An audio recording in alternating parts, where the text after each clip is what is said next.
Good morning. I am Valentina Tonelotto, a Marie Curie visiting fellow in Professor Brendan Kennedy's lab, and I am going to present you through this poster a project entitled Exploring the Therapeutic Potential of Ergolide as an Anti-Cancer Agent for Uveal Melanoma. This project was led by my colleague Dr Sundaramurthi, and I had the great opportunity to give my contribution to the realization of this work and to present it today. The project is focused on uveal melanoma, a rare tumor of the eye which frequently spreads to the liver, becoming metastatic in more than 50% of the patients. Unfortunately, there is no standard of care for metastatic uveal melanoma, and for this reason, we want to find effective treatments for this devastating disease. We decided to test Ergolide, a natural compound isolated from the flowers of inula species with anti-cancer properties, on uveal melanoma cells to verify whether this compound affects their survival and their viability.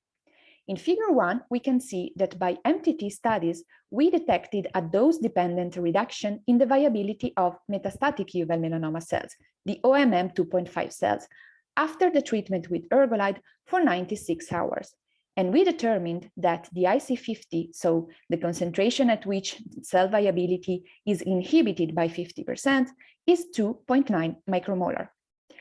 By clonogenic assays in Figure 2, we observed a decrease in the long-term proliferation of both primary uveal melanoma cells, the MEL285 and MEL270, and the metastatic uveal melanoma cells, after the treatment with Ergolide.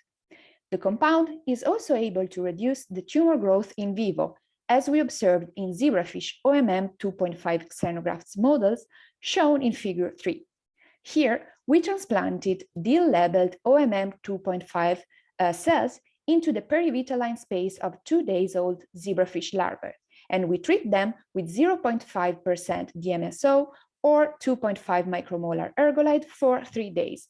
And then we analyzed for changes in primary xenograft cell fluorescence.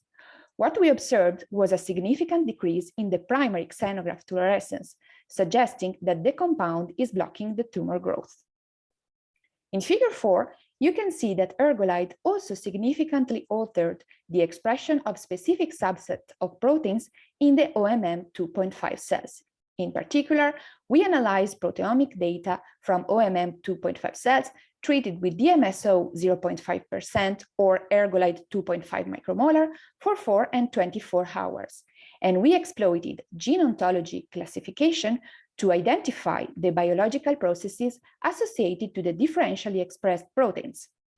An interesting result here is the upregulation after 24 hours of treatment of proteins associated to the negative regulation of cytokines production.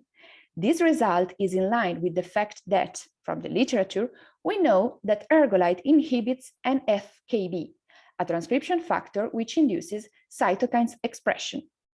We are also developing protocols to isolate and characterize extracellular vesicles from OMM 2.5 cells, as revealed in Figure 5.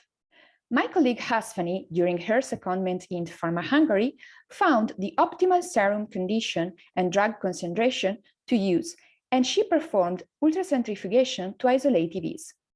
She then performed different types of analysis to characterize these EVs: nanoparticle tracking analysis, electron microscopy, mass spectrometry, and Western blot analysis. In particular, she used different sample preparation protocols for mass spectrometry, and so she resuspended the EV pellet in PBS, she dried the EV pellet under vacuum, or she processed EVs with the pre-omics kit. The Venn diagram shows EV proteins shared between the different protocols and the data published in Vesiclepedia database, which is a compendium of molecular data identified in different classes of EVs.